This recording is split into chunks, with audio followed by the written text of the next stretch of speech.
Hello बच्चों, ये प्रश्न को देखते हैं। तो प्रश्न में दे रखा है, सिद्ध कीजिए कि किसी कण की त्रिज्या अवयवी कण की त्रिज्या के 0.441 गुने से कम होने पर उस कण को बिना क्रिस्टलन जालक को प्रवाहित किए अष्टफलकीय रिक्तियों के स्थापित किया जा सकता है। आइए मुख्य अवधारणा की चर्चा करते हैं। मुख्य अवधारणा। तो प्रश्न में क्या दे रखा है, सिद्ध कीजिए कि किसी कण की त्रिज्या अवयवी कण की त्रिज्या के 0.441 गुने से कम होने पर उस कण को बिना क्रिस्टलीय जालक को प्रवाहित किए अष्टफलकीय रिक्तियों के स्थापित किया जा सकता है। यानी ये हमारा क्या कह रहा है, जो हमारी त्रिज्या यानी कि आर, ये हमारा क्या है, लेस देन होगा, यानी कि छोटा होगा किसे, 0.441 से, यानी कि अष्टफलकीय रिक्ति को प्रभावित नहीं करेगा। तो जैसे कि हमारा घन है, इसमें अगर हम देखें तो जो हमारा फलक केंद्र में क्या होता है, फलक केंद्र में 4 अष्टफलकीय रिक्तियां होती हैं, अष्टफलकीय रिक्तियां। तो यहाँ पे अगर हम देखें तो ये हमारा क्या है, घनीय इकाई सेल है। तो यहाँ पे अगर हम देखें तो ये हमारा क्या होता है, ये फलक केंद्रीय अगर देखें तो अष्टफलकीय रिक्तियां हमारी क्या होती है, इसके अगर मध्य होती है। तो यहाँ पे इसको हम क्या मान लेते हैं,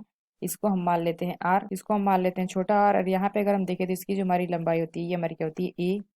और ये हमारा क्या होता है, ये जो अणु होता है इसको हम मान लेते हैं आर। तो यहाँ से अगर हम देखें तो इस कोर को अगर हम ले लेते हैं तो यहाँ पे हमारा क्या होगा, जैसे कि हमारा एक कोर है तो यहाँ पे हमारा एक अणु होगा। तो यहाँ पे अगर हम देखें तो इसको अगर हमने लिया तो ये हमारा क्या होता है, एक हमारा ये हो गया और एक प्रकार से ये मध्य में आ जाएगा और एक प्रकार ये है। तो यहाँ से अगर हम देखें तो ये हमारा क्या है, इसको हम मान लेते हैं आर, और ये भी हमारा क्या है, आर है, और ये हमारा क्या है, 2 आर। तो इसके मध्य में अगर संबंध देखें तो ये हमारा क्या आ जाएगा, ए बराबर 2 r+r। तो यहाँ से अगर हम देखें तो ये अगर हम इसको ये लंबाई अगर हम निकालना चाहें तो ये हमारा क्या हो जाएगा, इसी भी हमारा अगर देखें तो ये भी हमारा क्या होगा, ए होगा। तो यहाँ से अगर हम कड़ को निकालें, कड़ अगर हम निकालें तो ये हमारा क्या हो जाएगा, कड़, कड़ का स्क्वायर बराबर हो जाएगा ए का स्क्वायर प्लस ए का स्क्वायर। तो यहाँ से हमारा क्या आ जाएगा, 2a²। तो यहाँ से अगर हम देखें तो कड़ स्क्वायर अगर हम करेंगे तो यहाँ पे अगर हम देखें तो हमारा जो कड़ है ये भी ऋणायन, ये भी ऋणायन। तो यहाँ से हमारा क्या हो जाएगा, ये हमारा क्या आ जाएगा, 1 2 3 4, यानी कि अगर हम देखें तो ये हमारा क्या आ जाएगा, कड़ का स्क्वायर, यानी कि हो जाएगा 4r का स्क्वायर। तो यहाँ से इसका हम क्या करते हैं, करनी ले लेते हैं अंडर रूट। ये हमारा क्या आ जाएगा, 4r बराबर हमारा आ जाएगा √2a। तो यहाँ से इसको हम क्या मान लेते हैं, इसको हम मान लेते हैं समीकरण 2। और यहाँ पे अगर हम देखें तो ये जो हमारा आया था इसको हम मान लेते हैं समीकरण 1। तो यहाँ पे अगर हम देखें समीकरण 1 और समीकरण 2 को अगर हम बराबर कर दें तो ये हमारा क्या आ जाएगा, 2r+r बराबर आ जाएगा 2√2r। तो यहाँ से हमारा क्या होगा, 2 से 2 कट जाएगा।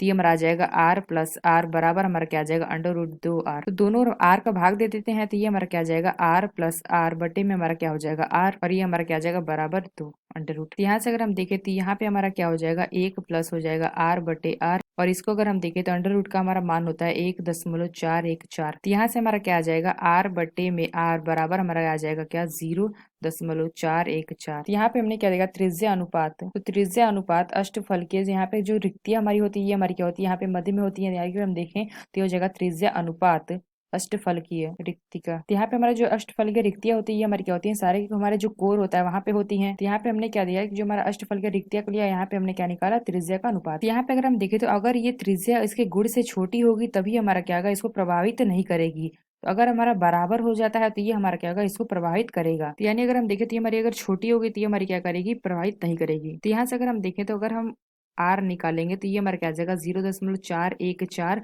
गुणे हमारा क्या आ जाएगा आर। तो अगर हम देखें जो हमारी त्रिज्या है इसके गुणों से छोटी होगी तभी हमारा क्या, इसको प्रभावित नहीं करेगी। अगर ये हमारा बराबर हो जाता है तब हमारा क्या करेगा, इसको प्रभावित करेगा।